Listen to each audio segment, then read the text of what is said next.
What's up guys, and welcome to Simple Review, the series where I, PepperHomie, briefly play a game, review it, and I keep it simple. Let's get into it.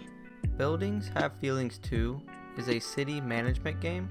When you play this game, you just have the option of playing through the main story, and in this main story, you play as a building that's trying to improve the city that he lives in. You go about doing this by interacting with other buildings that can talk to you. They will inform you of their issues if they have any, and then it's your job to build buildings or move things around in order to make all the buildings happy. And that's pretty much the main concept of this game. But beyond that, the game will give you objectives like make a 3-star bar or a 3-star grocery store. And in order to do this, you have to meet certain conditions for that building. For example, you can make a 1-star grocery store, but in order to upgrade it to a 3-star building, you may need to add some residential buildings nearby or add a factory right next to it. And this whole concept is what brings you throughout the story.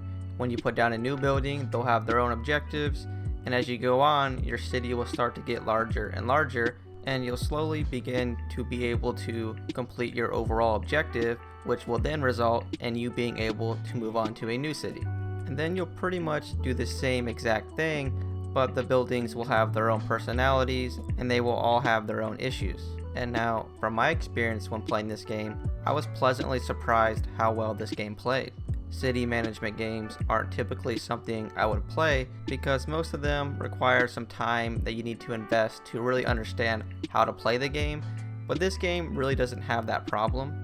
The beginning of the game offered a very good explanation of how to play the game, and then the game offers a help menu which pretty much explains the same exact information, so I was able to go back and learn from stuff I may have overlooked at the beginning of the game. And this overall made the game a lot more enjoyable to me when compared to other city management games.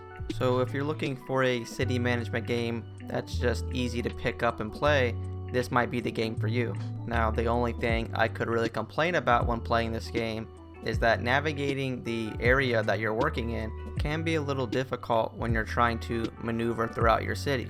The controls at times were very touchy when trying to navigate certain areas where I was trying to work, but this is just on console where I'm working with a controller, but if you're working with a mouse and keyboard, it'd probably be a lot easier. So with all that being said, I'd have to give this game 9.5 pepperonis out of 10.